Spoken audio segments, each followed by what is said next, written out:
try the recipe later. But my name is Carmen Meyer. I'm a dietitian and I live in Nashville, Tennessee. And I have my cookbook, the Everything Dash Diet Meal Prep Cookbook, which we'll be making the grapefruit salmon salad recipe from. And someone's going to win a copy of the book after the class. So definitely stick around for that. I also have another book. It's called Eat to Sleep, What to Eat and When to Eat It for a Good Night's Sleep. So I do focus a lot on nutrition for better sleep. But the great thing about the DASH diet is actually that it really fits in well with the plan for also eating for better sleep. A lot of overlap between the foods. So yeah, you get multiple benefits from the DASH diet beyond just reducing blood pressure, which we'll get into a little bit later. Awesome. So thanks for coming and joining us today. I know I usually do the presentation piece, but it's going to be great because Carmen's an expert in the DASH diet.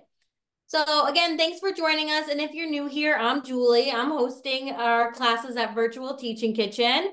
And we have a really great recipe ready to go. So the way class kind of goes, if you're new here, we kind of do a couple slides, some nutrition education, and then we'll move on to our cooking demo slash class. Is anyone cooking along today?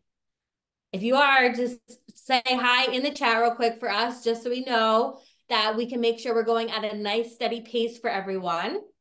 And if you're not cooking today, no problem. We will be recording this and it will be sent to you. So all the little tips and tricks that we're going to go through this recipe, you'll have it ready to go. So without further ado, I am going to share my screen real quick and Carmen is going to take it away for our slides. Well, I have to do a couple little slides intro. One sec. Enter full screen. Okay.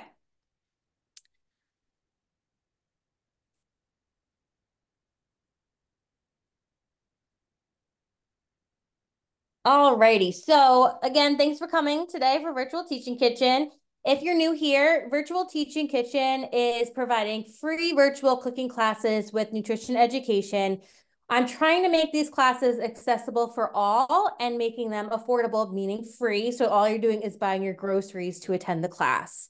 I would love some support. So if you can follow at Virtual Teaching Kitchen on social media, and if you make something and you want to share it on social media, use the hashtag #MadeWithVTK.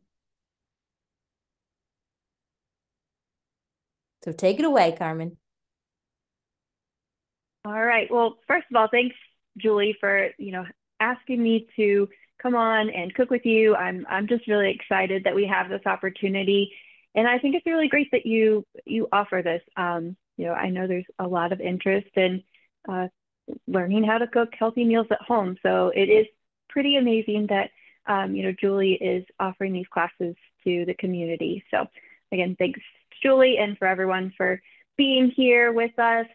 I mentioned my books already, but you can see those there on the screen. And tonight's recipe and then the cookbook giveaway is what we're doing. So the DASH Diet Meal Prep Cookbook. And Julie, are you able to go ahead to the next slide for me?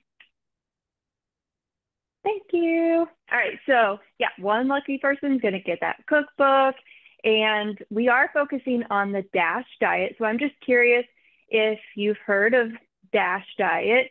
If you know what that acronym stands for, you could go ahead and put that in the chat or unmute and just let us know. But it is February, it's Heart Month, and so this is perfect timing to be talking about DASH.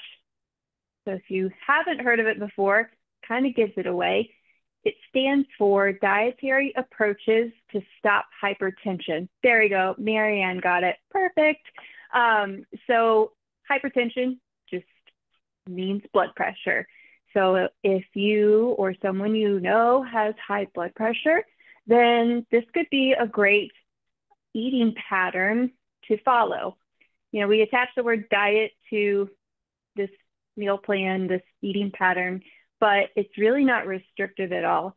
So I do like to say eating pattern, but it does apply to a lot of people because 45% of US adults have hypertension. And it's often referred to as the silent killer because we don't actually feel the effects for years. So in the long term, it can lead to some pretty significant health risks like heart attack, stroke, or even end-stage renal disease, kidney disease. So it is definitely important to keep those numbers in check. All right, on the next slide, I'll show you just so you can check in with your numbers and, when you go to the doctor's office or have your blood pressure checked wherever you go, they can share that number with you. They may not always say it, but you can definitely ask them what that is so you can keep a pulse on that number. And this chart is just from the American Heart Association and can tell you kind of what is normal, what's elevated, and where we should be with those numbers. All right, so said it is Heart Month, and there's a lot we can do to help manage our blood pressure and decrease those numbers. And on this slide are just some recommendations from the American Heart Association. And today, we're cooking a recipe that definitely fits into a heart-friendly, DASH diet-friendly meal plan, but eating a well-balanced diet that is low in salt can really help reduce blood pressure. We'll talk about what low in salt actually means here in a minute, but that is one of the key things we can do to really manage hypertension. Next is just limiting our alcohol consumption, enjoying regular physical physical exercise and activity, whatever that might be, whether it's walking or swimming, dancing, the kind of activity that you enjoy doing.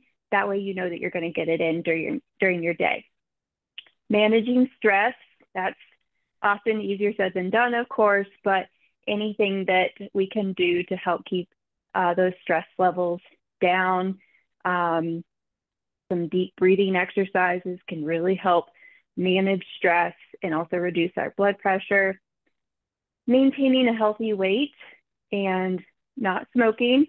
And then if you are taking any medications, especially for blood pressure, making sure that we're taking them properly, and always work with a healthcare professional, your doctor, a registered dietitian that can help you to keep that blood pressure under control.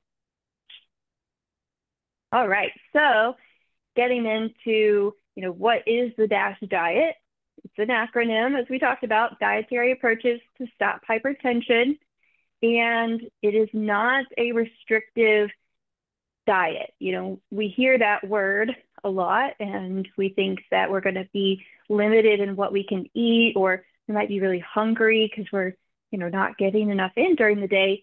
And that's not the goal here. The goal with DASH diet is to reduce that blood pressure, and we can still eat for enjoyment and not be left feeling unsatisfied and hungry.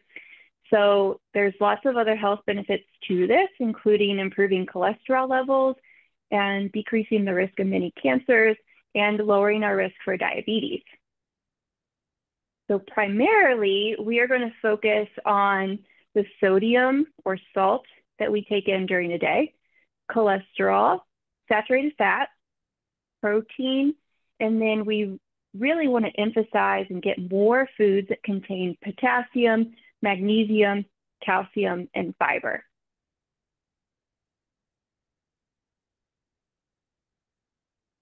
So the standard DASH diet is lower in sodium than what the typical American is getting on a daily basis. So on the DASH diet, it's close to or around 2,300 milligrams of sodium a day. And that's just equal to 1 teaspoon. So, 1 teaspoon here, you can see that, or you can pull one out of your own kitchen drawer. If we filled that with table salt, that would equal about 2,300 milligrams of salt.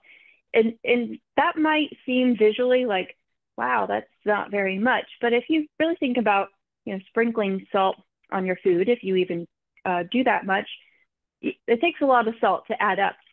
Where most people get a lot of their salt is from processed or heavily processed and packaged foods, or like frozen foods, pizza, hot dogs, chips, anything that's, obviously very salty will have that.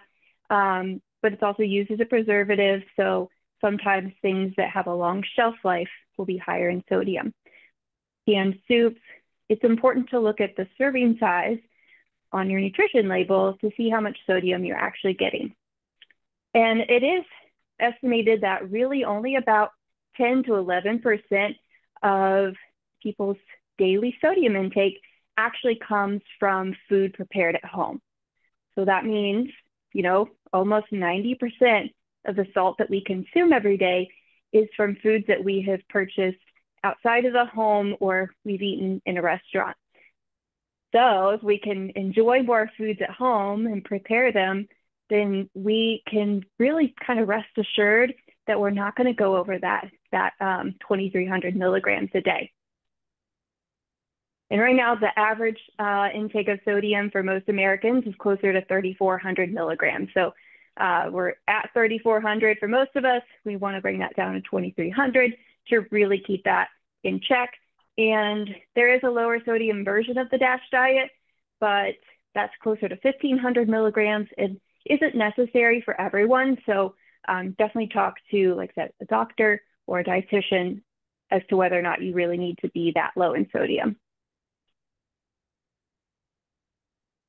All right. So as far as our, food groups and things that we should be including on a daily basis, a weekly basis, definitely our whole grains. So we can still enjoy bread and those carbohydrate foods.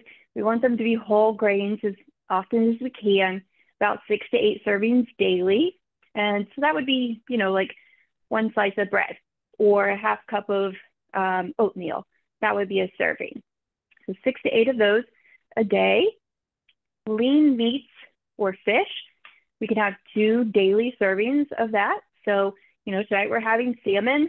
That would count as a serving right there. Our veggies, that's another thing we're going to get in today's recipe. We'll probably get close to 2, maybe 3 servings of vegetables, depending on how big the salad is that you make for yourself.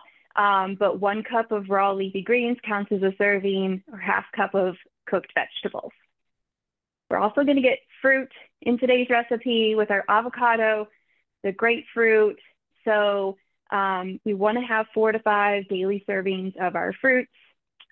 Lean dairy is the next thing. And we can have about 2 to 3 daily servings of that, which would be a cup of milk or a cup of yogurt. For our oils and other fats, 2 to 3 daily servings, focusing on those healthier fats that are higher in monounsaturated, polyunsaturated fats. So that could be a teaspoon of vegetable oil, or, we're making a homemade dressing today. And so that counts as a serving. Nuts and seeds, now this switches over to weekly servings here, about 4 to 5 weekly servings.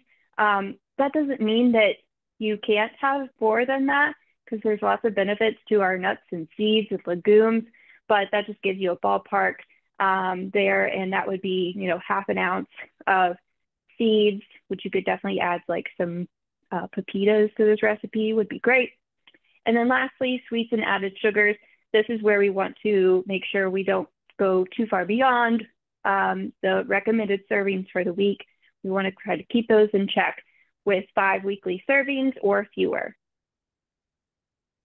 Any questions on that slide? I mentioned that potassium, magnesium, calcium, those are all really important for our heart health, and getting those from a lot of our fruits and vegetables and even our dairy foods. All right, I think that covers our overview of DASH diet. So again, if there's any questions on that, please feel free to put them in the chat, and Julie or I will be happy to answer those. But who's excited to get cooking? Woohoo! I'm excited. This is going to be a delicious dinner. So let me I know, I've just. been looking forward to this all week. All right, guys. So like I said, there were some tech issues, so we're only going to have the front-facing camera today, unfortunately. But I will slow down. I will put it right in front of the camera for you if you need to see something. So again, thanks for tuning in, and we are going to be making this delicious grapefruit salmon salad. So first things first, all my ingredients are out. We need to think about mise en place. Does anyone remember what mise en place is? We talked about it in a previous class if you were here. I do see some familiar names here. Carmen, you take this one. Okay, I can take that one. It means putting in place. So putting those ingredients out so they're ready and accessible for us to use. Yep. So we are going to kind of backtrack a little bit on our recipe. We're not going to start with the dressing. We're actually going to start with segmenting our citrus. This is also known as supreming or supreming. There's different terminology here. So this can be done with really any kind of citrus. It doesn't have to be a grapefruit, but when you're practicing this technique, a grapefruit is a good one to start with because it's bigger. And it is a little finicky depending on if you don't have like this perfect segments in your grapefruit. So essentially, we are going to cut off all of the rind. So here's my top and bottom, the stem end and the root end. I'm going to cut off both ends, and I'm going to use a smaller knife here. Just so I'm exposing where all of my citrus is, where all of that juicy pith is. So you can save these little cheeks here because we can squeeze them in for juice later. But also I'm going to show you a technique how to catch all of the juice as well. So essentially we want all of the rind off. So I'm using a smaller knife here. If you want to use your chef's knife, you can. But essentially you're just going to kind of start working your way around the curve. So it doesn't have to be perfect, but you want to try to not take as much flesh off. So we're just trying just to get off the rind. So you want to work your knife around. And if you don't have a perfect cut right away, don't worry, because you can flip this guy over and I'll show you mine's not going to be perfect either. But now we're exposing where all of our beautiful segments of grapefruit are. And like I mentioned, you can do this for any form of citrus, but your grapefruit is larger, so it's a little bit easier. I know citrus sometimes doesn't get the recognition that I think it deserves. I think it adds that nice little tangy, sour kind of punch. And I totally understand where grapefruit, sometimes with medications, you can't have grapefruit. So if that's the case, you can always swap this out with some other citrus. All right. So you see here, I just did every side and it's not perfect. So I'm just going to kind of go around and I'm actually going to flip it over because you can see here, I missed some pieces. And just want to trim that off. So you can easily just cut your grapefruit and just cut it into chunks. But the reason why we do this, especially for salads, when you segment your citrus, it makes it so delicate and almost like falls apart and it like melts in your mouth when you're digging into your salad. So I have my towel here. I'm just going to wipe my cutting board. The next step, I'm actually going to be doing it over a bowl. So any juices that drip down, I'm collecting because we actually need a couple tablespoons for our dressing. So I'm going to try to get as close as I can. You're going to see these little pits here in your grapefruit. And you just want to kind of palm your grapefruit and take your knife. You can use even a smaller one if you want to use a smaller paring knife. But you just want to gently slice down on each side of that segment. So you don't want to cut through the segment, just and gently on each side, and it should pop out just like this. So your left is with this beautiful little segment here of your grapefruit. So then you're going to go again, nice and close to that side. And you'll notice that all different ones are going to be different sizes. Like this guy's little, just how this grapefruit was grown. I got a little guy here. So I'm just gonna line them up on my cutting board. And it helps if you have a really sharp knife, of course. And sometimes they get a little stuck, so you may need to wiggle them out a little bit. But you just keep going. And if they're not perfect, it's okay. I mean, if you saw the picture from Carmen's cookbook, that was beautiful segments. But for a home chef, we just need to make it look appealing. It doesn't have to be perfect. I'm not looking for perfection there. So I'm collecting a good amount of juice, and I'm actually going to make my dressing right into this bowl later on. There are a couple seeds that are popping out, and you just want to discard those. Discard that later. You want to get out as many segments as you can. Julie, I really love the tip of doing this over the bowl. That never occurred to me. I Yeah. always just kind of like drink the juice that ends up on my cutting board, like pour it into a cup. But this The seems worst is like fun. when your cutting board doesn't have like the little lips to catch the juices, and then you try to like move it over to the sink and it's just like pouring everywhere. Yeah. All right, mine's almost done. You can get one or two more left. So when you're down to the nitty gritty of it, oh, that one's not coming out. I'm gonna put my beautiful segments in a separate dish so I don't lose them for topping our salad. But now we have pretty much like the guts of our grapefruit. And I'm just gonna give that a really big squeeze and getting as much juice as I can out. I'm gonna take out a couple of my seeds here that fell in. If you have a little bit of pulp left in, that's totally fine. All right, I'm gonna give my hands a wash. So be right back.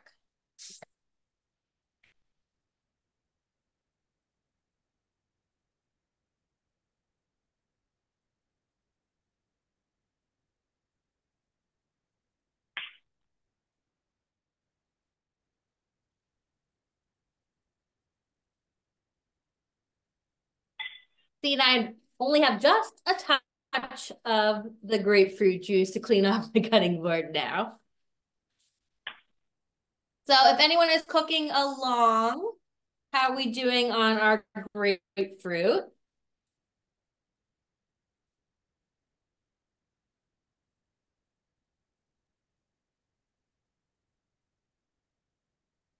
So next up, we're going to mise en place the rest of our toppings for our salad. So if you didn't already, make sure that you have your shelled edamame. It should be thawing. You can get it in the frozen section of your frozen veggies. And I just took it out to thaw as I was prepping for class.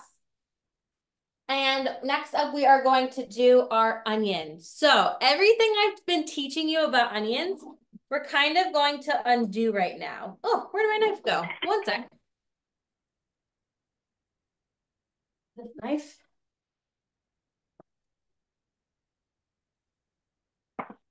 So remember how every class I always say keep this root end intact? For salads, I kind of do something a little different. And it's again to help make it a tender bite. So when you just slice your onion in half, you have all of those striations. And I'm not dicing it here. I want these beautiful slices. And with all those striations are those little ridges. So if you can avoid all those little ridges, you'll get more of a delicate bite. So I'm breaking all my rules. I'm cutting off both ends of my onion. And then I'm going to cut it in half. So again, both ends are coming off, breaking all the rules here. And you're going to take off your peel. So we're probably only going to need maybe half or even a little less. I don't love a ton of raw onion on mine, but some people do. Like my husband loves onion, so he's probably going to add more when we eat this later.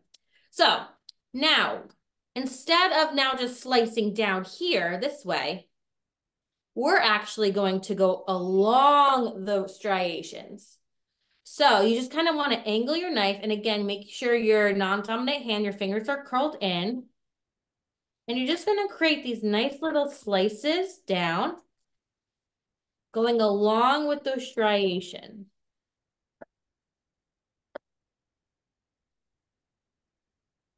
So you can see now we have a little bit more of a delicate onion that we sliced versus like big chunks or the ones with ridges on it.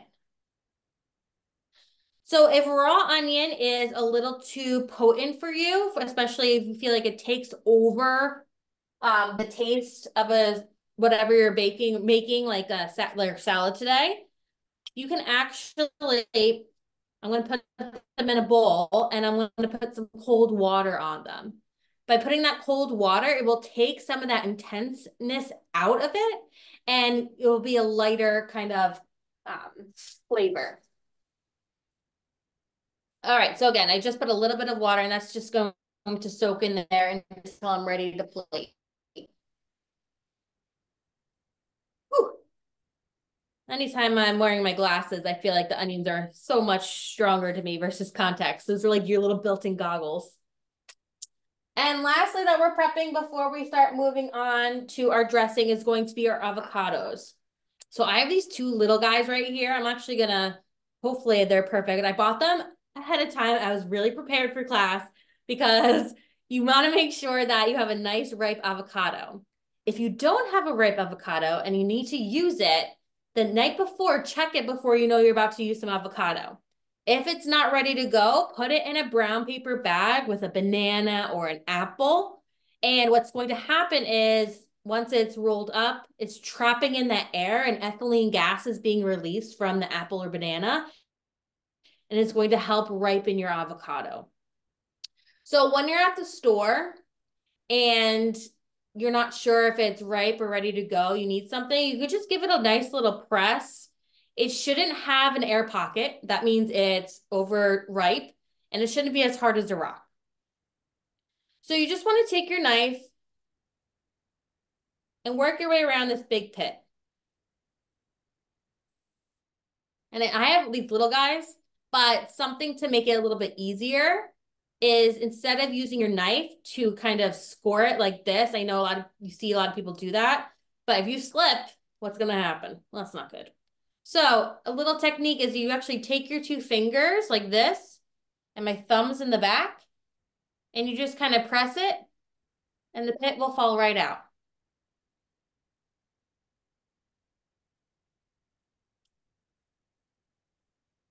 So after you have your little slice here, we want slices today. So in the avocado itself, I'm going to create those slices on both sides.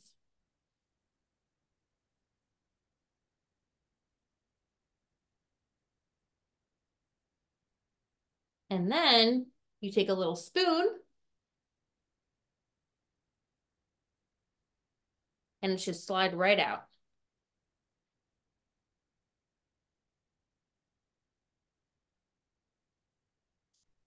So I know some people like to kind of scoop it out and then slice it.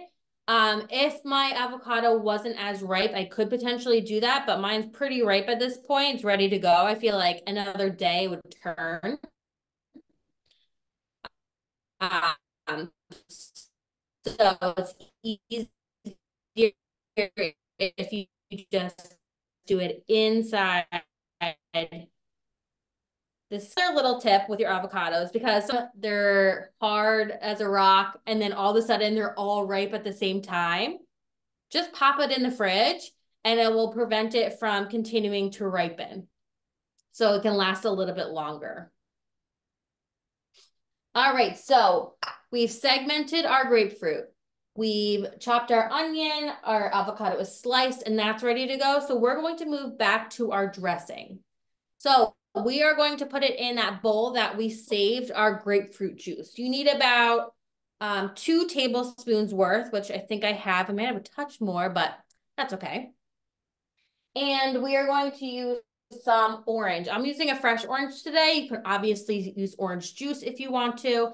Anytime you're going to juice a citrus, let it come to room temp if it was sitting in your fridge, which your citrus does not need to sit in your fridge. It could stay on your in your countertop. And limes, grapefruits, anything. You want to roll it because essentially all those little pockets of the liquid of the juice, you're releasing those fibers. So you're able to actually squeeze it. I know, especially for limes, because they're like so little, if you don't do this and you cut it and you squeeze it and nothing comes out, it's not that your lime was dry. It's because it's all really stuck in those fibers. So I'm giving it a nice little roll first before I cut it in half. So you need about a 1/4 cup of your juice here. And I don't have a citrus juicer that is big enough. So I'm just going to use my hands and squeeze it right in. And if any little seeds pop out, I will get those later.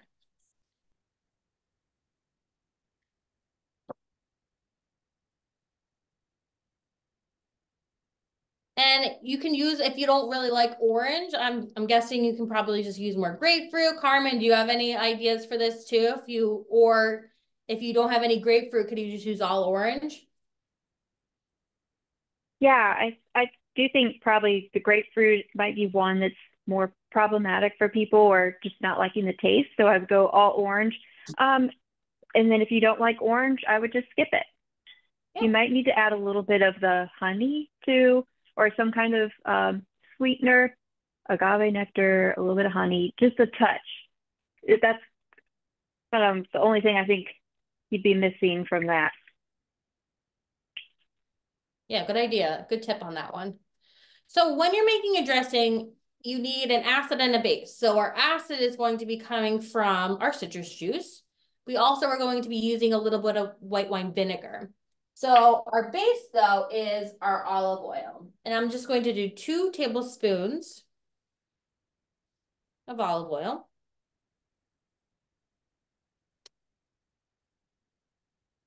2 teaspoons of our white wine vinegar. So a little bit more acid.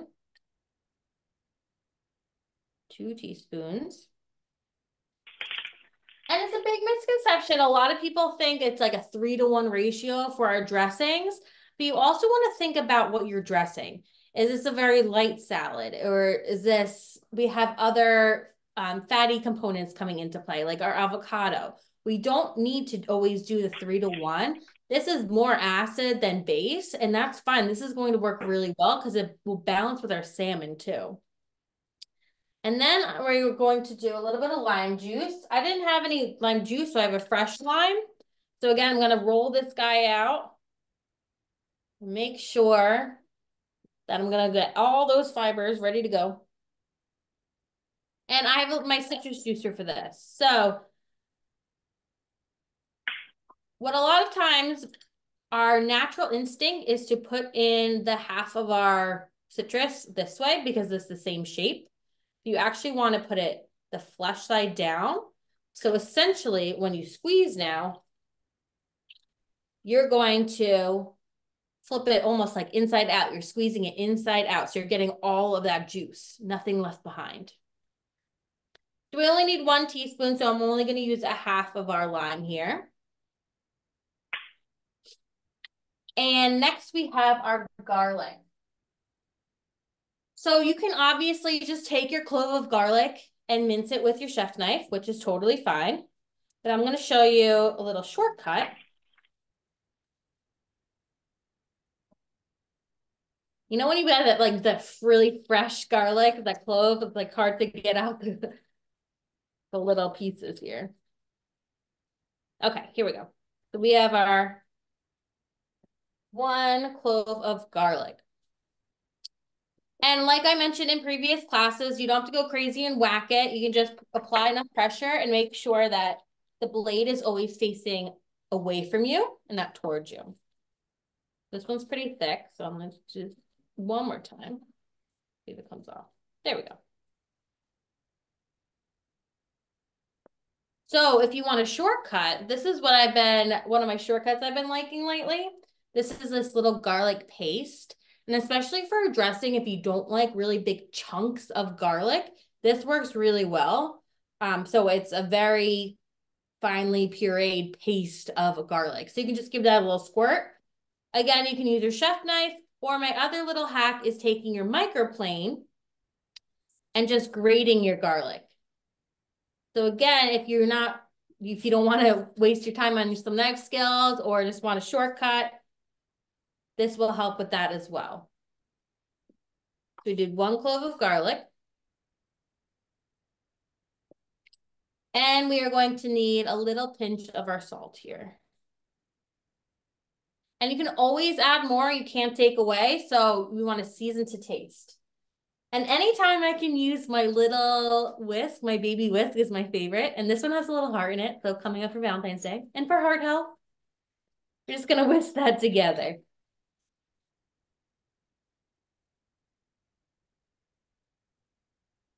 All right, so I'm going to leave my whisk here because it will separate a little bit by the time we're about to use it. So we just want to set this aside. Oh, I forgot an ingredient. So we're going to come back to our dressing. We also are going to add a little bit of our fresh cilantro. So mine's looking a little sad. It's been in my fridge for a little while, but don't worry because cilantro, even the stems have a lot of great flavor. So the way you want to store your herbs in your fridge to keep them fresh for long, I've had this for almost 2 weeks now, and that's pretty good. Yes, it's a little wilted, but it's still going strong. There's 2 ways that I like to do it. Either you're taking a damp paper towel and you roll it in your damp paper towel so it will stay nice and moist and crisp and bright. Or you can just take a glass, like a drinking glass, and fill it up with some water and put your whole little bunch right in your glass. So that water is going to keep it hydrated. So when it comes to something like cilantro, you don't have to be finicky. You can just take off the leaves like this. You don't have to go crazy and take off each leaf individually.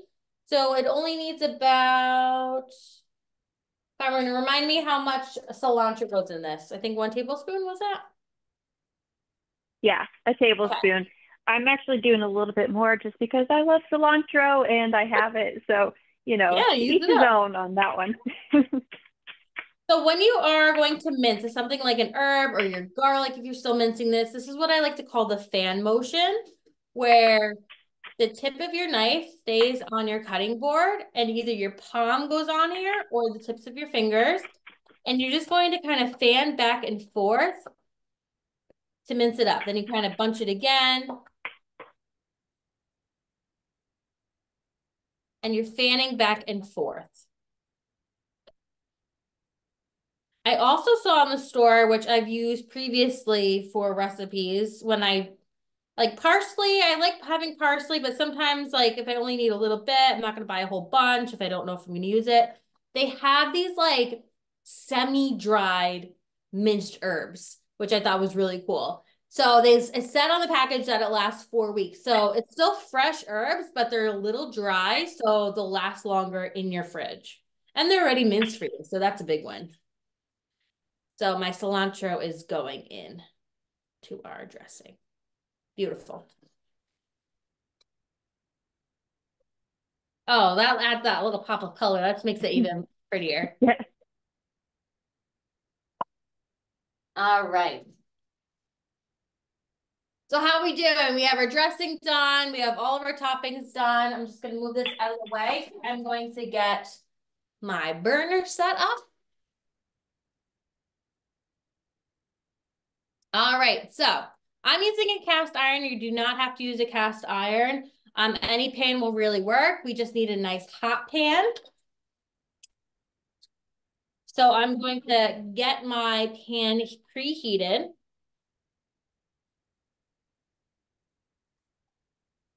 And I have my 2 beautiful pieces of salmon ready to go. So salmon has those omega-3 fatty acids, especially with the DASH diet. You want to focus on those heart-healthy fats. And I'm just taking a paper towel and patting it dry. So you do not want to rinse it underwater. You just want to give it a nice pat. I have a paper towel underneath too, because we want to make sure that the skin is really dry, because we want that to crisp up really nicely. If you have salmon that doesn't have any skin, that's totally fine too.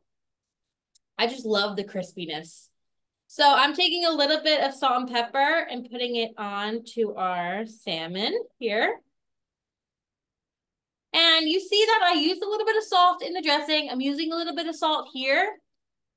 If you're cooking with salt and you're cooking majority of your time at home, you are less likely to be hitting that upper limit of your sodium intake versus if you're eating processed foods.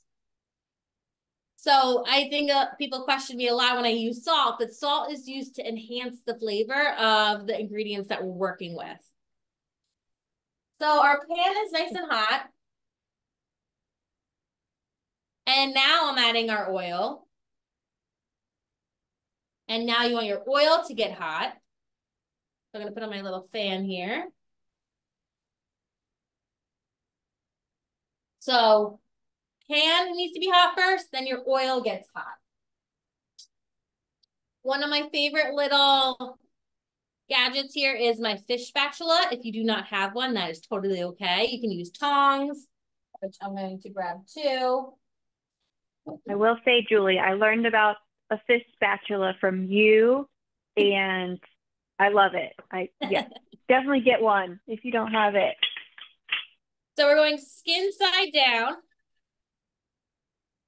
And you can probably hear that sizzle. If not, it's sizzling. And that's your applause for waiting for your pan to get nice and hot. So I like to go skin side down first to get it really nice and crispy.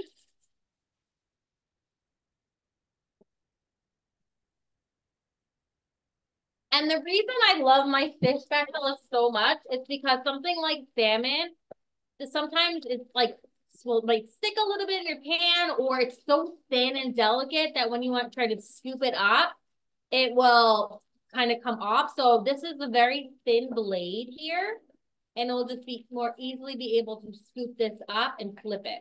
Or again, you can use some tongs. That works too. So we're gonna let this go for about 4 minutes. We want it to get really nice and crispy. And if one of my pieces is a bit fatter on one end and thinner on the other end. So what about the evenness of the cooking here? There's a couple different things that you could do. I really like the crispy skin, so I laid it totally flat. But what you can also do is flip it up and secure it with a toothpick, so it's kind of the same thickness all the way through. And everyone likes their salmon cooked to their preferred doneness. I like it a little more cooked than less cooked, but again, everyone has their own preference. So that's going to be there for a second, and I'm going to actually move on to our greens. So whenever we have a salad, a big mistake that I see is people are using tongs and they're just kind of going like this. We have beautiful, delicate greens that we do not want to mash and break down.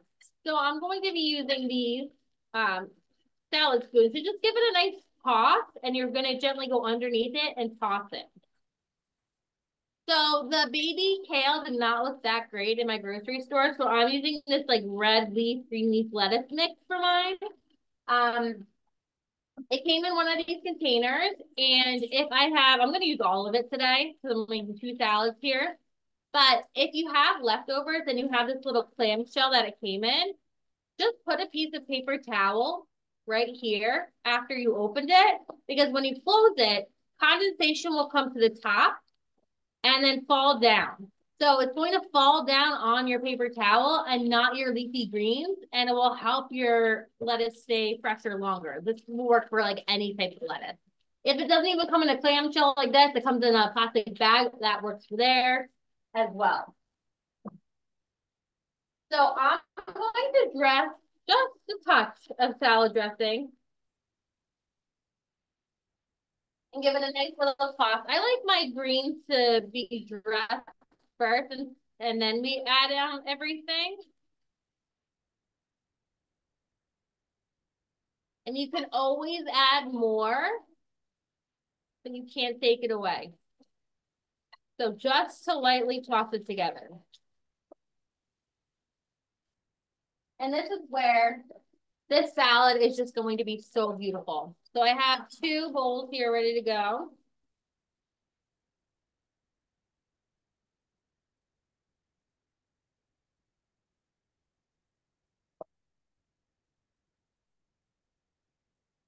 I like to use these like wider, shallower bowls just because then you can see really all your toppings and you can present them really nice as well. And we eat with our eyes first. So I want those toppings, that segmented citrus that we did, the beautiful onions that we cut, the edamame, everything to really be showing here. So I'm going just to take my grapefruit. Let's add some segments to each plate.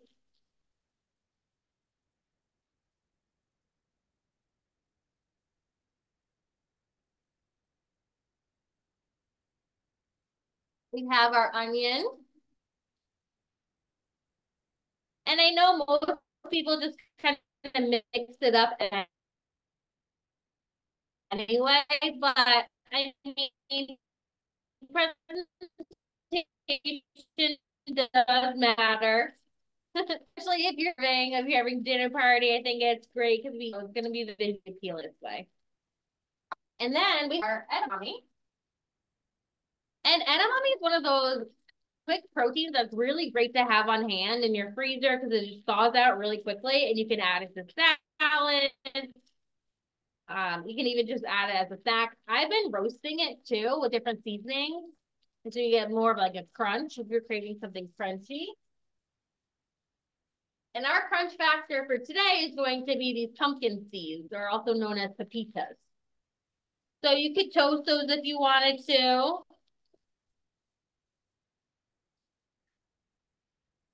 Oh my gosh, this is beautiful. All right, I'm gonna give mine a little peek here. So if your salmon does not want to move yet, it is not ready. So don't try to force to flip it if it's not ready to go. I'm gonna try this one. Oh, this one's ready. Ooh. And always you want to turn away from you and not towards you in your pan. So about 3 to 5 minutes each side, depending on how thick it is also, but also your preferred doneness. And always do away from you. This is where the tongs come in handy sometimes.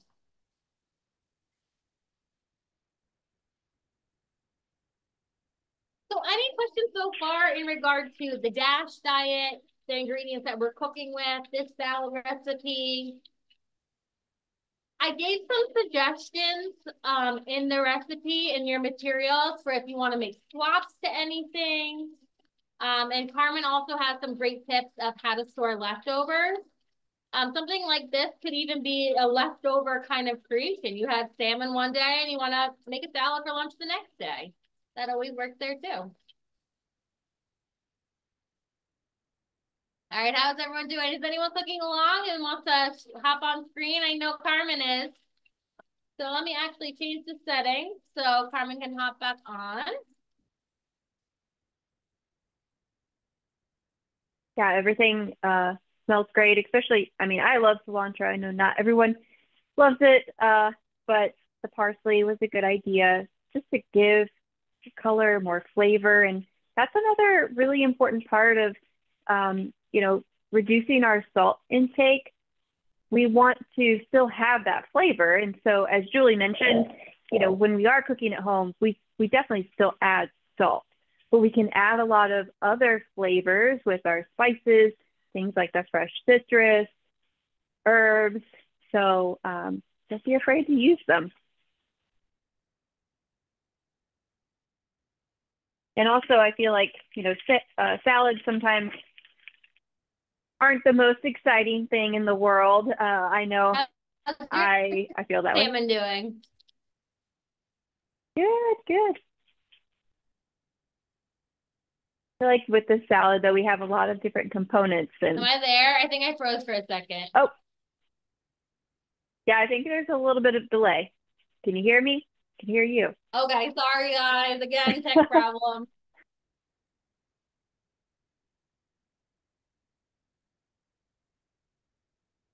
Oh, wow, that looks so good, Julie. Mm. All right, we have our beautiful. I wish that I actually did a bigger bowl because now it's hiding some of my beautiful toppings, but I have our perfectly cooked salmon, beautiful.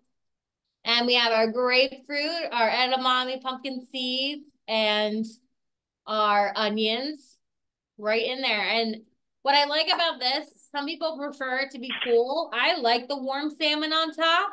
Especially if you have like that baby kale too, because it will wilt it a little bit and you have a warm salad. Some people prefer totally cold, so that's fine too.